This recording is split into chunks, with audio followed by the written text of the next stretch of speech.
আমার বাড়ি বগুড়া, সেইখানে আমি নির্বাচনের আগেও করেছি, এইবারে যখন করছি তখন আমাকে বিরোধিতা করবার জন্য যে মবক্রাসি করা হয়েছে, এটা ইল ওমেন এক কথায়, খুবই একটা অশুভ ইঙ্গিত। ক্ষমতার জন্য এই ধরনের উদগ্র কামড়াকামড়ি গণতন্ত্রের পথ নয়। ষড়যন্ত্র করে জেতা যায় না, আর গণতন্ত্রের লড়াই যখন, তখন অন্তত এই ষড়যন্ত্র দীর্ঘস্থায়ী হতেই পারে না। আজকের রায় তার প্রমাণ। যখন আপনি অন্তর্ভুক্তিমূলক রাজনীতির কথা বলছেন, তখন যেন তেন প্রকারে বাদ দেবার কোনো আইডিয়া অবশ্যই আমাদেরকে বাদ দিতে হবে।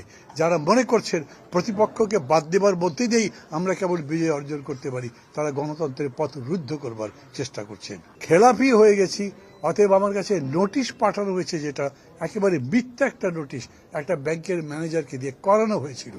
এমন নিচে নেমেছেন আমার বিকল্প প্রার্থী, নাম বলবো না, কারো বিরুদ্ধে বলবার জন্য নয়, পদ্ধতিটা বোঝার জন্য বলি। রাজনীতিক প্রতিযোগিতা আছে, ভোট যখন প্রতিযোগিতা তো বটেই, কে হারবে কে জিতবে, হারাজদারই তো লড়াই। কিন্তু সেই হারা মানে এই নয় যে আপনি কোমরের নিচে বাড়ি দিয়ে তাকে ফেলে দেবেন। অনেক কিছুরই আশঙ্কা করছি, কারণ অনেস্টলি বললে এই অ্যাডমিনিস্ট্রেশন তো কোনো কিছুর কন্ট্রোল নিতে পারেনি।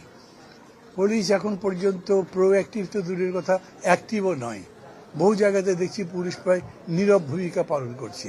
শুধু মবক্রাসি নয়, মানে পরিস্থিতি এমন, ভোটের আগে প্রায় ফলাফল ঘোষণা হয়ে যাবার মতো হয়েছে না। এই প্রশাসনকেও আমি বলি যে এটাই চূড়ান্ত বিষয় নয়।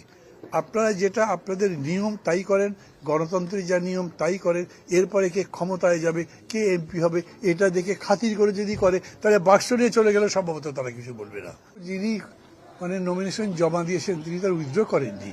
উনি কি করবেন তা আমি জানি না, বিএনপি তাকে কি বলবে আমি তাও জানি না। কিন্তু আমি এটা আশা করব, আমাকে তো ঘোষণা করা হয়েছিল, তাহলে তাকে প্রত্যাহার করাটা ন্যাচারাল নিয়মের মধ্যে পড়ে। দেখি কি করে।